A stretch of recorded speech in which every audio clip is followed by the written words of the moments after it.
మోకాళ్ల నొప్పులు, gas, gut health వంటి సర్వ రోగాలకు నివారణి అరుణ యోగా ఆముదం. నమస్కారం సార్. సార్, ఈ మధ్యకాలంలో అయితే చాలామంది చెప్తున్నారు, అంటే ఏంటి, ప్రోటీన్ మీకు మంచిగా సమృద్ధిగా ఉండాలి అంటే నాన్ వెజ్లో ప్రోటీన్ ఉంటుంది, నాన్ వెజ్ తినండి అని. కొంతమంది చెప్తుంటారు, లేదు ఆకుకూరలు చాలా మంచిది, కాయగూరలు చాలా మంచిది. అసలు నిజంగా నాన్ వెజ్ అనేది మంచిదేనా సార్, తినొచ్చా?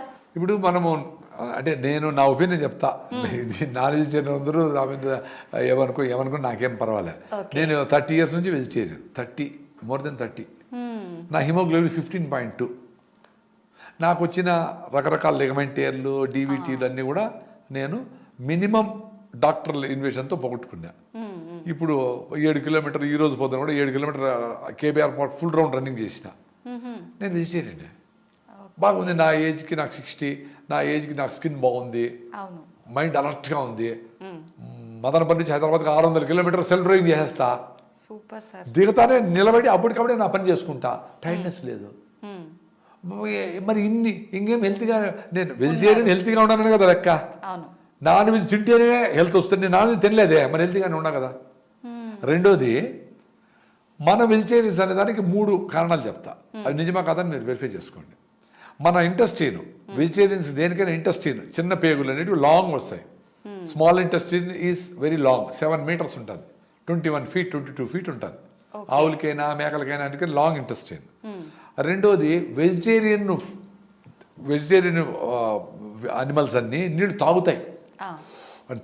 మేకలు, గొర్రెలు, జింకలు, ఏనుగులు అన్నీ తాగుతాయి. మనుషులు కూడా తాగుతాం. అదే నాన్ వెజిటేరియన్ అనిమల్స్ అన్ని గెతుకుతాయి నాలుగుతో. కొంచెమే నీళ్ళు ఎక్కువ అవసరం లేదు వాటికి, గెతుకుతాయి. చూడండి మీరు. మూడోది చాలా ఇంపార్టెంట్. మీకు అక్కడ వెజిటేరియన్ ఫుడ్ కనబడింది అనుకోండి, ఆడ పులిహార కనబడింది అనుకో, నోటి నీళ్ళు వస్తాయి. మామిడి పండు నోటి నీళ్ళు వస్తాయి, ఉసిరికాయ, చింతకాయ. అంటే మీకు ఆ ఫుడ్ కరెక్ట్ కాబట్టి మీ బాడీ మైండ్ అంతా రెడీ అవుతా ఉంది ఫుడ్కి. మీకు నాన్ వెజిటేరియన్ కోడిని కోసి లేదా చేపలను పొట్ట కోసి అన్ని పెట్టామనుకో, మీరు ఏం చేస్తారు? ముక్కు మూసుకుంటారు కదా. మరి మీ ఫుడ్ కాదు కదా అది. ఇదే ఫుడ్ని మీ కంపు కొట్టుతా ఉండే ఫుడ్ని కుక్క ముందర పెట్టామనుకో, వాడి జొల్లు కారుతుందే, వాడి ఫుడ్ కదా అది. మీరు వెజిటేరియన్గా దాన్ని మార్చుకునే దానికి మనుషులు దానికి అల్లము, గార్లిక్, మిరప్పొడి, అవి అని వేయించి అది వెజిటేరియన్గా ఉంది చూడు అని తింటా ఉంటారే. ఎందుకు? మీకు డోపమైన్ కిక్ రావాలి ఆ ఫుడ్ తింటే. దానికోసమని మీరు నాన్ వెజిటేరియన్ మార్చుకొని తింటా ఉంటారు. వెజిటేరియన్ తినడంలే. ఇంకొక కారణం ప్రకృతి పర్యావరణంగా ఏమి, 12 kilos ధాన్యము 1 kilo మాంసాన్ని తయారు చేస్తుంది. 12 kilos ధాన్యం, మొక్కజొన్న అయినా సదరైన జొన్న ఏదైనా అప్రాక్సిమేట్గా 12 kilos ధాన్యాన్ని 12 4 200 grams 1/4 kilo తింటారు అనుకుంటే 48 మంది తింటారు. ఈ 12 kilos ధాన్యాన్ని 1 kilo మటన్ చేస్తా ఉండవు. సో 1 kilo ఇద్దరే తినేస్తారు. లేదు 4 తింటారు అనుకో, పోనీ 200 అనుకుంటే కూడా.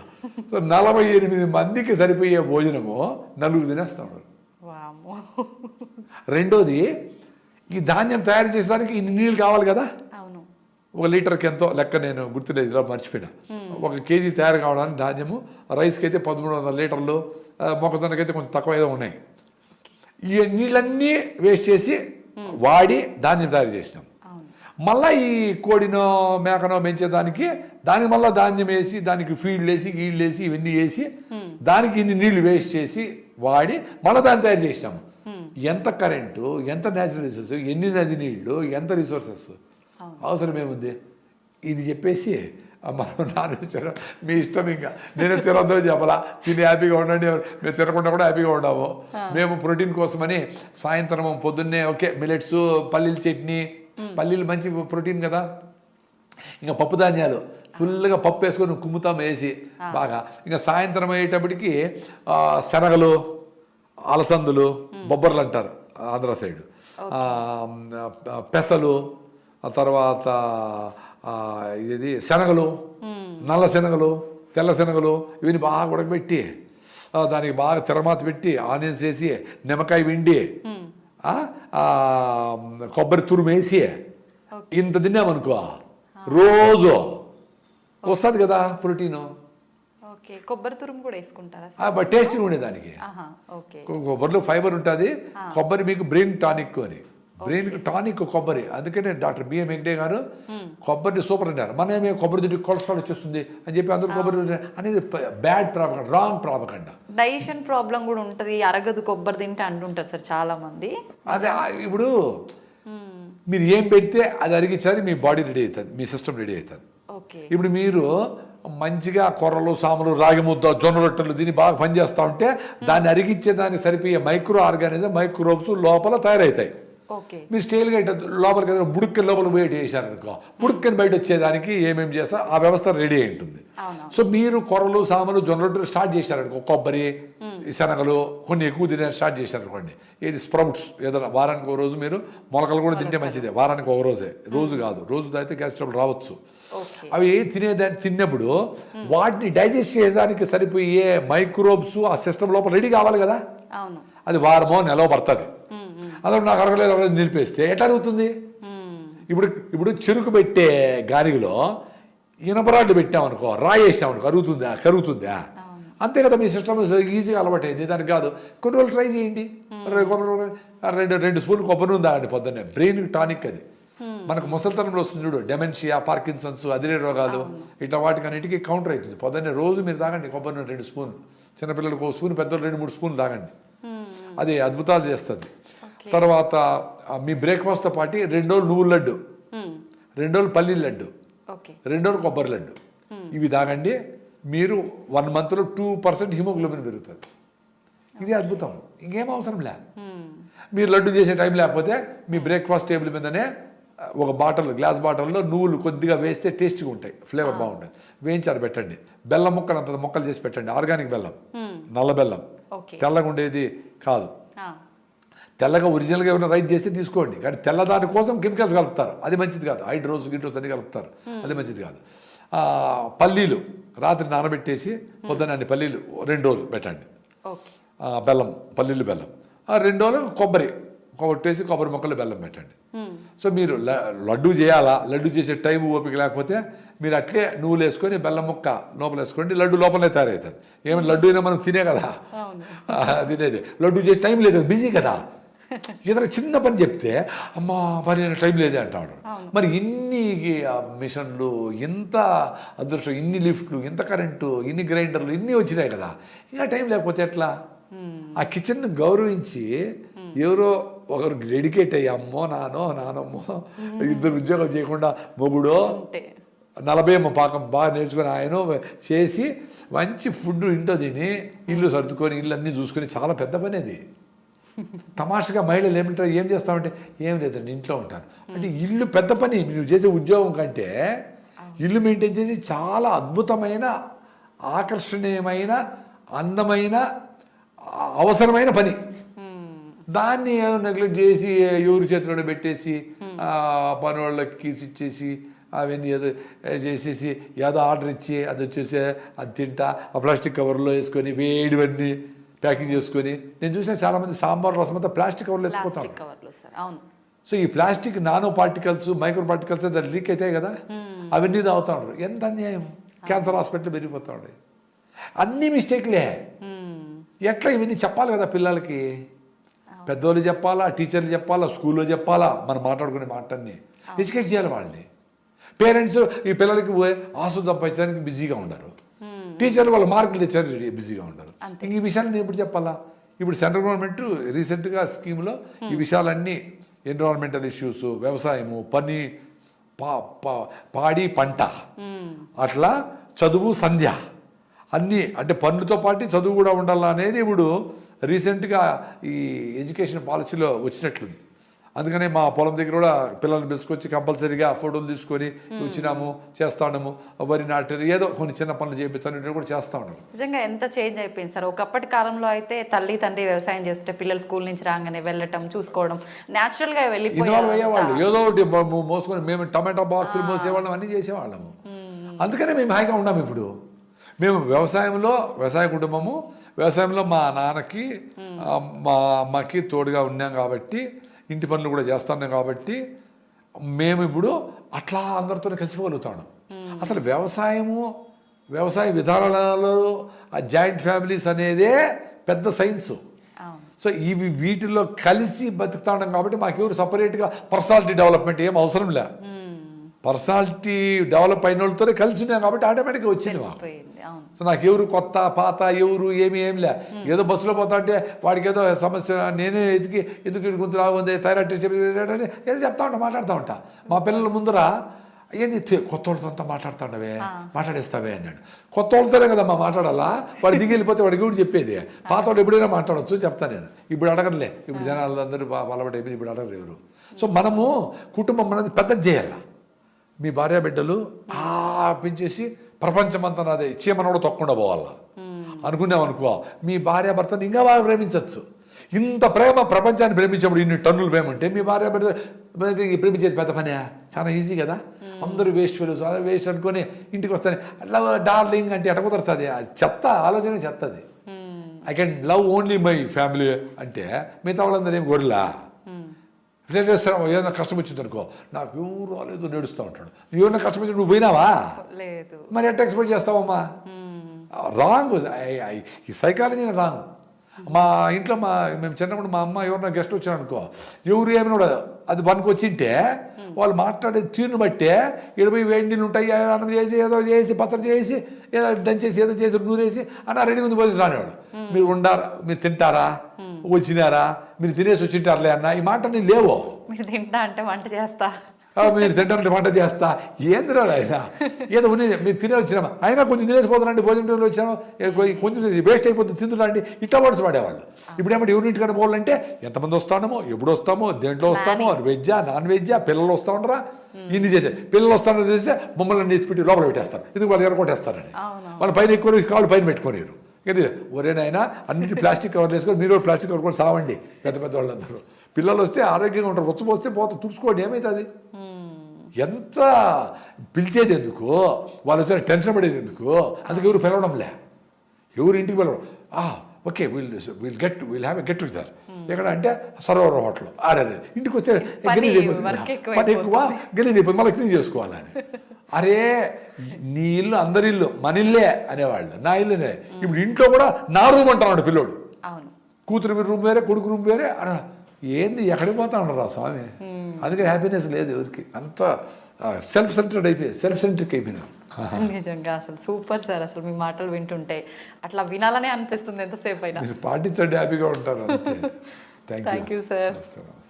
ఈ నర్వ్స్ వీక్నెస్ అనేది ఎందుకు వస్తుంది? ఇదేమైనా వంశపారంపర్యంగా జెనెటికల్గా ఏమైనా వస్తుందా, లేకపోతే మన పని ఒత్తిడి వల్లనో టెన్షన్స్ వల్లనో ఏమైనా శరీరంలో మార్పులు జరిగే అవకాశం ఉంటుందా సార్? చాలా వరకు మన జీవన విధానంలో, ఆహార విధి విధానంలో సక్రమంగా ఫాలో కాకపోవడం చేతనే నరాల బలహీనత వస్తుందమ్మా ఎక్కువ శాతం మందిలో.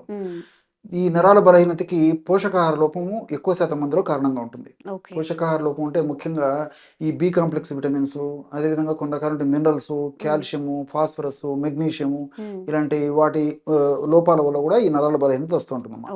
కొంతమందిలో షుగర్ వ్యాధి ఉన్నప్పుడు, ప్రథమ దశలో ఉన్నప్పుడు అలాంటి ఇబ్బందులు ఎక్కువ శాతం మందిలో ఉన్నది. కానీ షుగర్ పెరిగే కొద్దీ, అంటే షుగర్ ఉండి చాలా కాలం నుంచి ఉండేటువంటి పరిస్థితి ఉన్నట్లయితే క్రమక్రమంగా నరాల బలహీనత రావడం కూడా జరుగుతుంటుంది. అదేవిధంగా అధికంగా వెయిట్ ఉన్నటువంటి వాళ్ళల్లో కూడా నరాల బలహీనత కలుగుతూ ఉంటుంది. దీంతో పాటు వాళ్ళు వాడేటువంటి కృత్రిమ రసాయన ఔషధాలు, ఆధునిక కృత్రిమ రసాయన ఔషధాలు, సో వాటి వల్ల కూడా సైడ్ ఎఫెక్ట్ గా నర్వస్ వీక్నెస్ వచ్చేస్తుంటుంది. అదేవిధంగా కొన్ని రకాల జబ్బుల్లో కూడా నరాల బలహీనత కలుగుతుంటుంది. అంటే రక్తనాళాలకు సంబంధించిన సమస్యలు కానీ, ఊపిరితిత్తులకు సంబంధించిన సమస్యలు రావడం కానీ, మెదడుకు సంబంధించిన సమస్యలు ఉండడం కానీ, ఇలాంటి వాటి వల్ల కూడా నరాల బలహీనత కలుగుతుంటుంది. ఇంకొంత మందిలో ఆల్కహాల్ విపరీతంగా సేవించడం వల్ల కూడా నరాల బలహీనత కలుగుతుంటుంది. ఇట్లా మరి ఈ నరాల బలహీనతకు కొన్నిటిలో స్పష్టంగా కారణం చెప్పడానికి వీలవుతుంది. కొన్నింటిలో కొంతమందికి ఎలాంటి స్పష్టమైన కారణం ఉండదమ్మా. Even hormone up and down అయిన, కొన్ని రకాల హార్మోన్స్ అప్ అండ్ డౌన్ అయినప్పటికీ నరాల బలహీనత కలుగుతూ ఉంటుంది. అంటే ఇప్పుడు హైపోథైరాయిడిజము, హైపర్ థైరాయిడిజము, ఇట్లా థైరాయిడ్ ప్రాబ్లమ్స్ ఉన్నప్పుడు నరాల బలహీనత కలుగుతూ ఉంటుంది. సో వీటన్నిటిని మనం పరీక్షల ద్వారా గుర్తుపట్టవచ్చు. సమస్య క్లారిటీ ఉన్నప్పుడు పరిష్కారం కూడా క్లారిటీ ఉంటుంది. కానీ కొంతమందిలో ఎలాంటి పరీక్షలు చేసినప్పటికీ అన్ని నార్మల్గా ఉంటాయి, కానీ నరాల బలహీనత, కాళ్ళు చేతులు తీపులు, నీరసము, నిస్త్రాణ, అంతుబట్టని అంతుచిక్క నీరసాలు, బలహీనత, ఆహారం బాగానే తీసుకుంటుంటాడు, నరాల బలహీనత, వీక్నెస్ అంటాడు. నిద్ర బాగానే పోతుంటాడు, వీక్నెస్ ఉంటుంటాడు. పలానా చోటుకి పోయి చిన్న పని చేసుకురావాలంటే నా వల్ల కాదు, రేపు పోతానంటాడు. నిన్న చేసావంటే నేను నాకు చేత కాలేదు కాబట్టి చేయలేదు, మళ్ళీ పోతానంటాడు.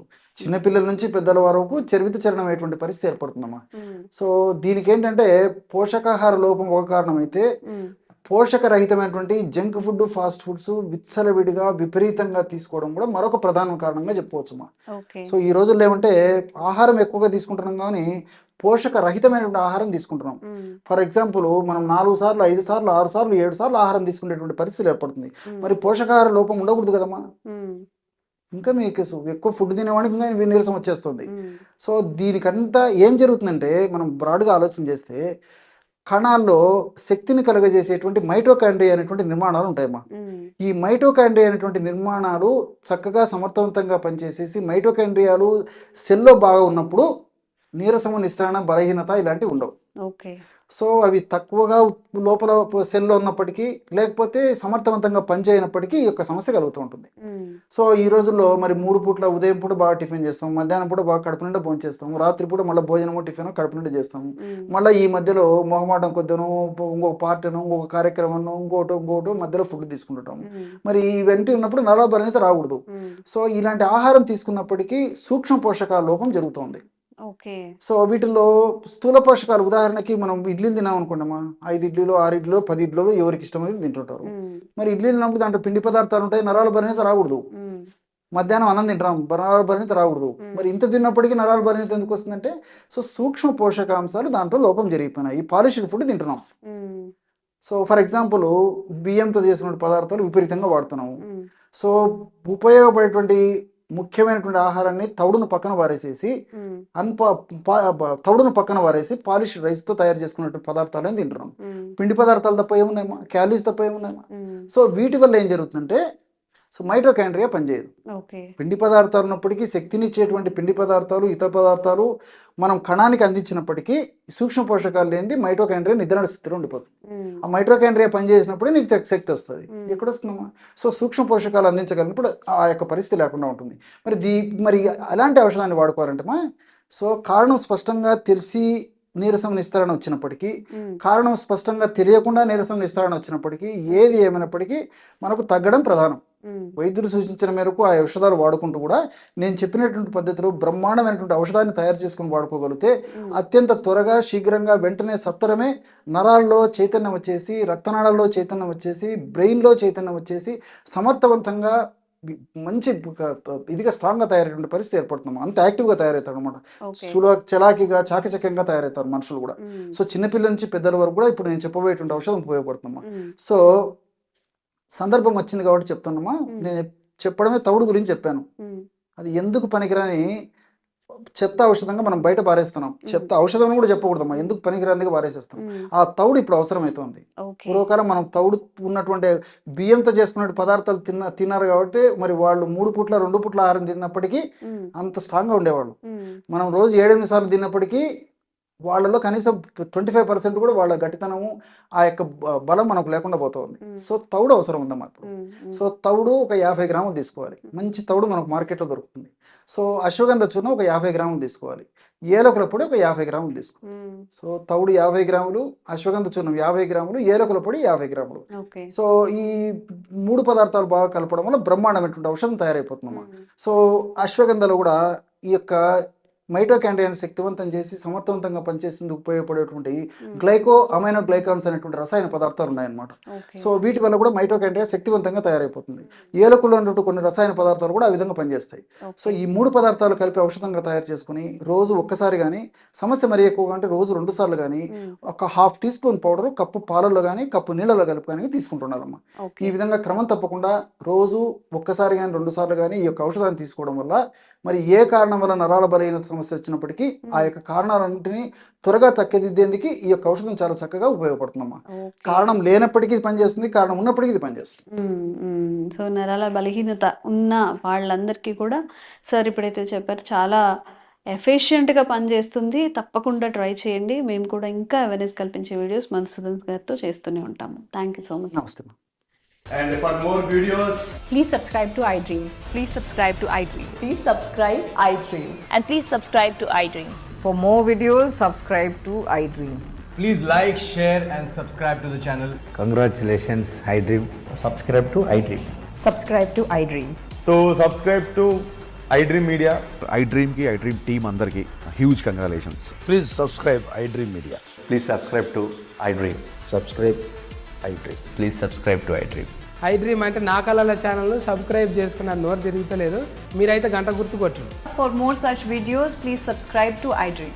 Subscribe to iDream. Please subscribe to iDream. Please subscribe iDream Media. Please do subscribe to iDream. Please subscribe to iDream Media. For best entertainment and information, please subscribe iDream. And don't forget to subscribe to iDream.